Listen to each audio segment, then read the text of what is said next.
مزید اچھی ویڈیوز کے لیے ہمارے چینل کو سبسکرائب کیجیے۔ 18ویں صدی کے آخر میں بھرت پور کے مہاراجا جواہر سنگھ جٹ نے دہلی کو لوٹا اور وہاں قتل و غارت کا بازار گرم کیا۔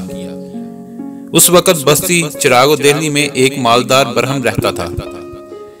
وہ اس لوٹ مار سے خوفزدہ ہو کر حضرت نصیر الدین شاہ رحمۃ اللہ علیہ چراغ دہلوی کے مزار پر پہنچا اور بولا، سرکار، دلی تباہ و برباد ہو رہی ہے اور تباہی و بربادی کے شعلے بستی چراغ دہلی کو اپنی لپیٹ میں لینے والے ہیں۔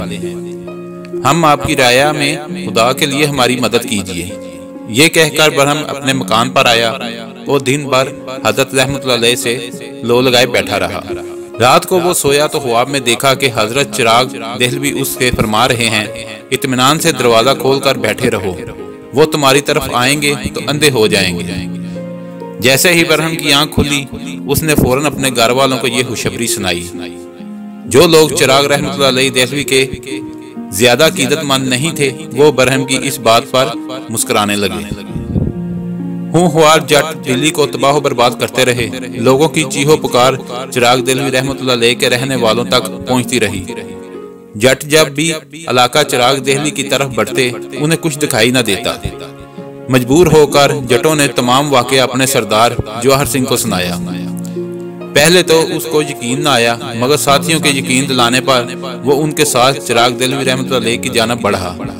اس نے لوگوں سے پوچھا، کیا اس علاقے میں کوئی خاص بات ہے؟ ایک بوڑھے نے جواب دیا، اس علاقے میں حضرت نصیر الدین محمود چراغ دہلوی رحمۃ اللہ علیہ کا مزار اقدس ہے۔ اس کے بعد جواہر سنگھ نے کسی سے کچھ نہ پوچھا، چند قدم آگے بڑھا اور چراغ دہلوی رحمۃ اللہ علیہ کے مزار کی جانب منہ کر کے کہا، حضرت، میں نے اپنے ساتھیوں کی گستاخی پر شرمندہ ہوں، مزار مبارک پر حاضر ہونا چاہتا ہوں۔ جواہر سنگھ کی زبان سے جیسے ہی یہ الفاظ ادا ہوئے، چراغ دہلوی رحمۃ اللہ علیہ کی پوری بستی اس طرح اس کے سامنے آ گئی جیسے کہ اس کی آنکھوں پر پڑا ہوا پردہ ہٹا دیا گیا ہو۔ تمام جٹوں نے عقیدت سے اپنے سر جھکا دیے۔ اس کے بعد غسل کر کے مزار مبارک پر پھولوں کی چادر چڑھا کر واپس لوٹ گئے۔ حضرت نصیر الدین شاہ دہلوی کو وصال پائے اس وقت 400 سال گزر چکے تھے، مگر آپ کی کرامت دیکھ کر سینکڑوں ہندو مسلمان ہو گئے۔ اگر آپ کو ہماری ویڈیو اچھی لگی ہے تو اس کو لائک اور شیئر کریں اور کمنٹس میں اپنی رائے کا اظہار ضرور کیجیے۔ شکریہ۔